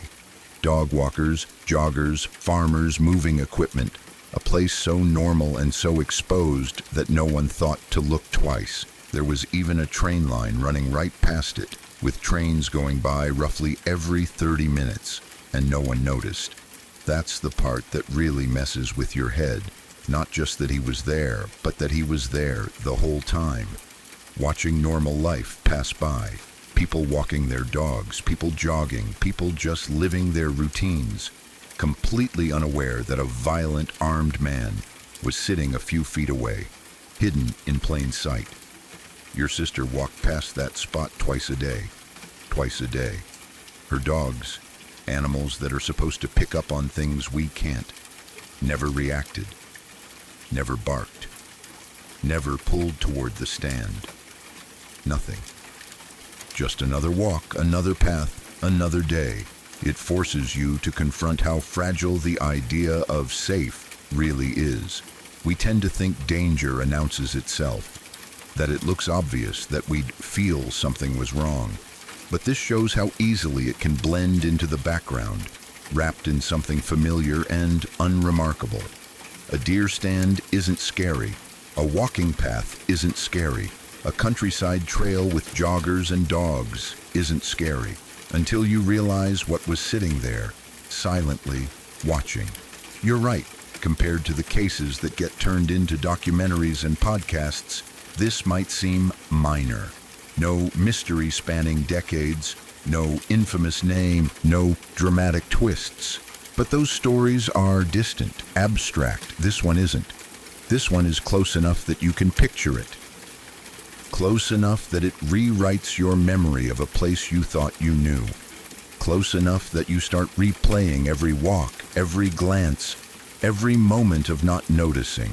And that's what makes it stick, not the scale of the crime, but the proximity, the realization that something truly dangerous existed inches away from normal life, and nobody, including the police with all their technology, saw it until days later.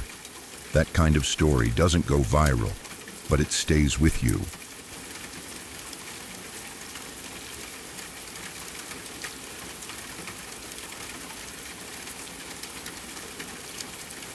When I was a freshman in college, there was a rumor that spread so fast and so wide that it felt impossible to escape it. It didn't start small and it didn't stay quiet. It was one of those rumors that everyone knew about, even people who claimed they didn't believe it. The kind of story that gets whispered in hallways, joked about nervously during lunch, and brought up late at night when people are already a little on edge.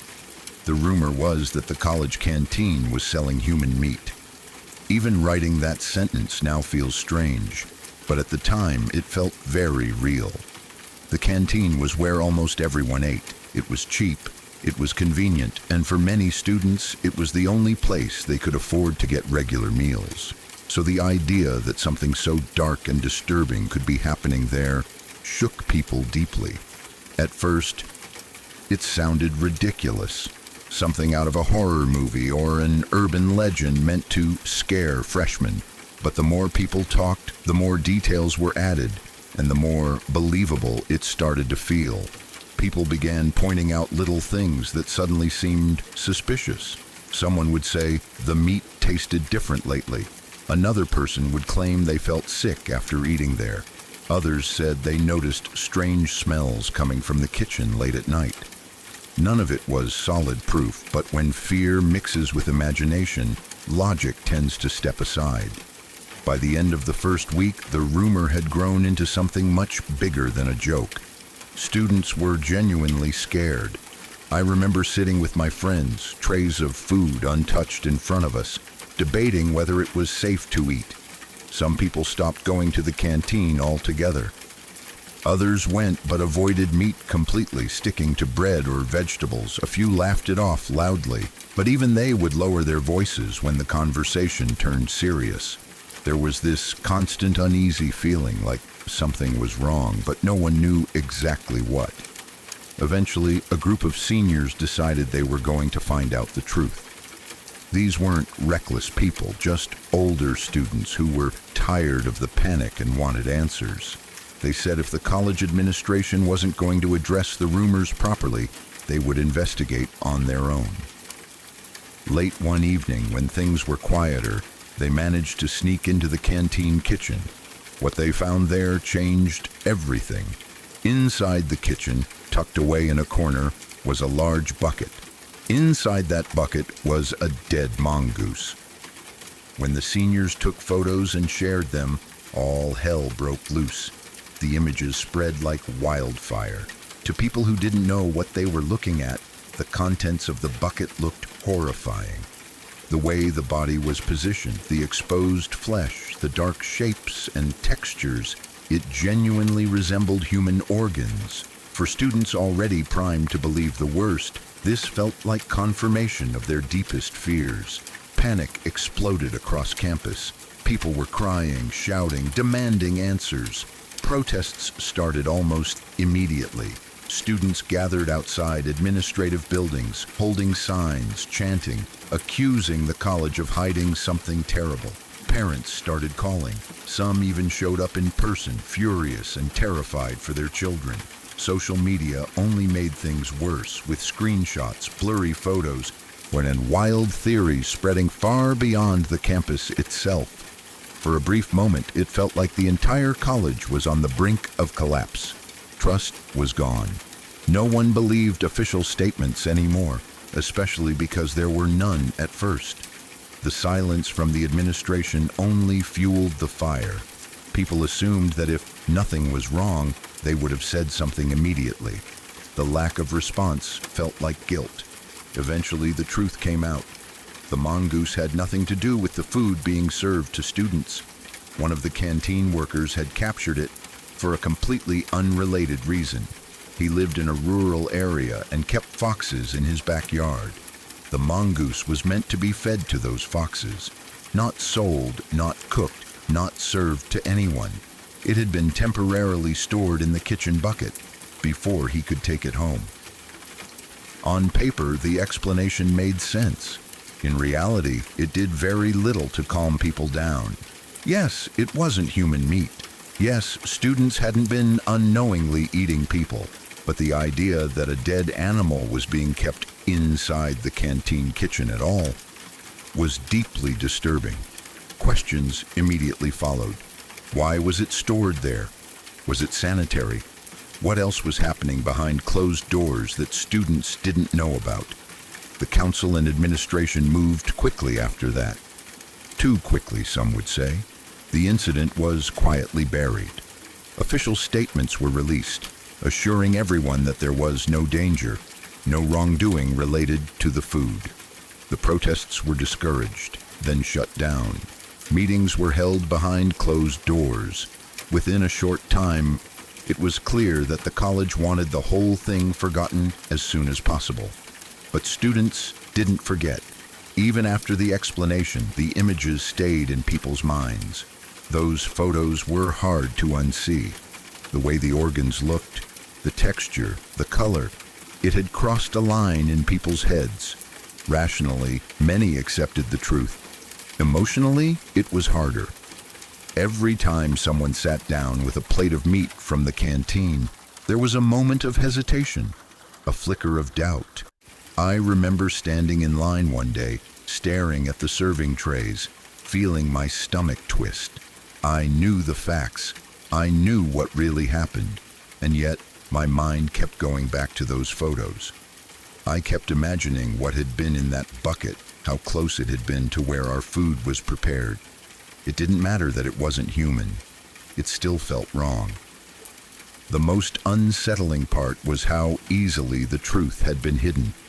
If the seniors hadn't gone snooping, would anyone have ever known about the mongoose? Would the administration have said anything?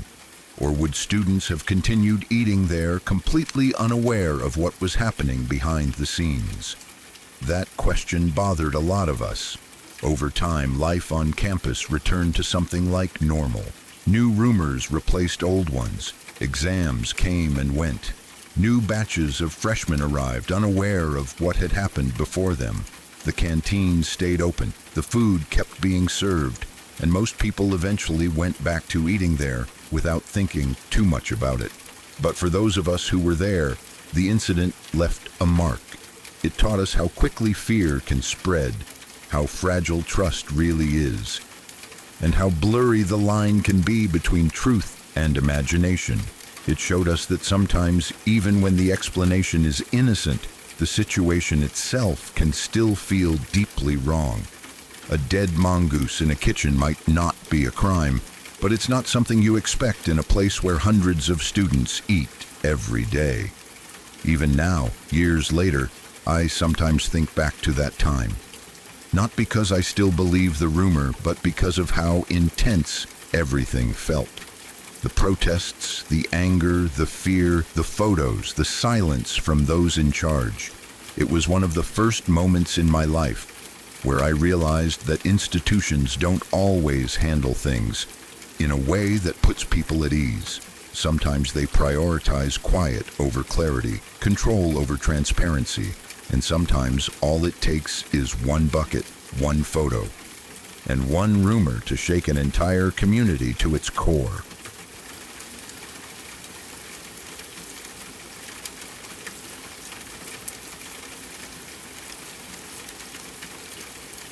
This is one of those stories that didn't happen to me directly, but it has lived in my head for as long as I can remember. It's something my mom told me years later, once I was old enough to understand why it mattered.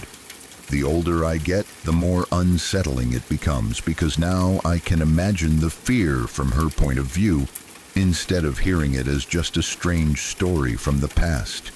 This happened late at night, or really early in the morning, somewhere between midnight and 1 a.m. It was quiet in the way small towns get quiet after dark. No traffic, no noise, just that deep stillness that settles over everything. We lived in a small house, in a small town in Minnesota. Nothing fancy, just a modest place, the kind of house where every sound carries and the walls feel thin at night. At that time, my mom was a single parent. It was just her infant son, and her 2 toddler daughters.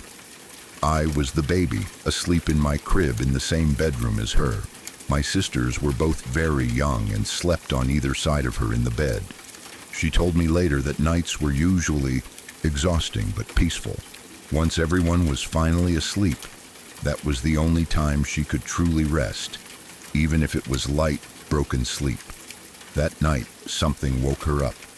She didn't hear a noise. She didn't feel someone touch her. She just opened her eyes suddenly, wide awake, with no clear reason why. She said it was the kind of waking that feels wrong, like your body knows something before your mind does. The room was completely dark, no lights on, no glow from outside, just darkness. At first, she lay there still, trying to understand why she was awake. Both of my sisters were asleep beside her. She could hear their breathing. She knew I was in my crib, just a few feet away. Everything should have been normal. Then her eyes fixed on the foot of the bed. At first, she thought it was nothing, a shadow, a trick of the darkness. Your eyes can play strange games when you wake up in the middle of the night. She blinked, letting her vision adjust. The longer she looked, the more the shape took form. There was a man standing at the foot of her bed, not a vague shape, not a suggestion, a person, a human silhouette, solid and unmistakable. He wasn't moving, he wasn't speaking, he was just there, close enough that she could tell he was facing her. She told me that in that moment her mind tried desperately to make sense of it. Maybe she was dreaming, maybe it was sleep paralysis. Maybe it was her imagination, but her body knew the truth before her brain fully accepted it. There was a stranger in her bedroom. She moved. The instant she shifted, even slightly, the man reacted. He didn't hesitate. He didn't freeze. He turned and ran.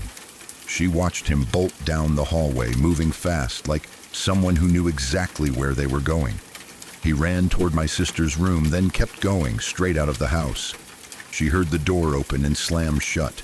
She heard footsteps outside, fading as he ran across the parking lot. Then there was silence again. She didn't chase him. She didn't scream.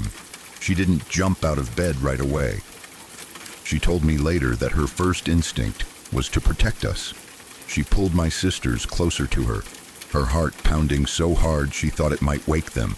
She checked on me in my crib, making sure I was still there, still breathing. Only after she was sure we were all safe did the fear really hit her. Imagine that moment, a single mother, alone in the middle of the night, realizing that a stranger had been standing at the foot of her bed while her children slept inches away. Someone had been inside the house, inside the bedroom, watching. She called the police. They came, searched the house, checked the doors and windows, looked around outside, but there was nothing to go on. No clear signs of forced entry, no witnesses, no description beyond a man. He had gotten away too quickly. They never found out who it was. To this day, there's no answer, no explanation, no closure. Was it someone who knew the house? Someone who had been watching her? Someone who thought she was alone and didn't expect children to be in the room? Someone who panicked when he realized she was awake? Those questions don't have answers, and that's what makes it so disturbing. When my mom told me this story, she didn't dramatize it. She didn't embellish. She told it plainly, almost quietly, like it was something she had carried for a long time and learned to live with. But I could hear it in her voice, the way it had stayed with her, the way it changed how she slept for years afterward, the way she double-checked locks, listened for sounds, stayed alert even when she was exhausted. As a kid, I thought it was scary. As an adult, it's terrifying, because now I understand how vulnerable that moment was, how easily it could have gone differently, how close we all were to something much worse. The second story she told me came from my grandmother, and it carries a different kind of fear. Not immediate, not violent, but deeply unsettling in a slow, creeping way. When my grandma first bought the house she still lives in today, she was living alone. This was over 20 years ago. She was independent, careful, and very aware of her surroundings. She wasn't the type to misplace things or forget what she'd done. One day she got into her car and noticed something strange. There were Polaroid photographs in the front seat. At first, she didn't understand what she was looking at. Then she picked them up and realized what the photos were of. They were pictures of her house, pictures of her car, taken from outside, angles she couldn't have captured herself without standing in places she knew she hadn't been. She knew immediately that she hadn't taken them. She lived alone. No one else used her car. No one else had access to it. And yet, there they were, sitting openly in the front seat, as if someone wanted her to find them. That detail is what makes my skin crawl. Not hidden, not tucked away, left in plain sight. A message. Someone had been watching her. Someone had been close enough to photograph her home and her vehicle. Someone had been inside her car. She called the police. They took the photos, asked questions, looked around. But again, there was nothing concrete. No fingerprints, no witnesses, no suspects. And then, nothing else happened. No break-ins, no confrontations, no follow-up incidents. She continued living there, and as far as anyone knows, whoever did that never came back. But how do you forget something like that? How do you sit in your living room at night, knowing that at some point someone stood outside your house, camera in hand, documenting your life without you knowing? How do you get into your car after that and not feel watched? When I heard these stories, what struck me most was how ordinary the settings were. A small house, a quiet town, a family sleeping, a woman living alone. These weren't isolated cabins in the woods or crime-ridden neighborhoods. These were normal places, the kinds of places we assume are safe. That's what makes them so chilling. There's no dramatic ending, no reveal of who it was, no justice, just unanswered questions and the knowledge that danger doesn't always announce itself loudly.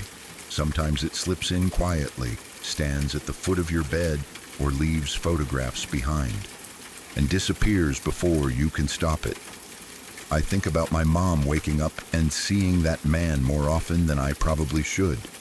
I think about how instinct alone saved us, how one small movement made him run, how close he was, how vulnerable we were.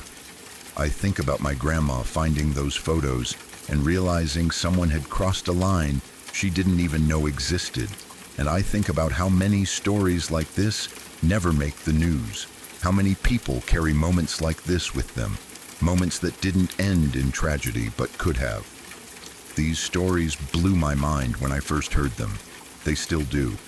Not because they're flashy or sensational, but because they're real, quiet, and unresolved. They remind me that sometimes the scariest things aren't what happens, but what almost happens, and how easily it could have gone another way.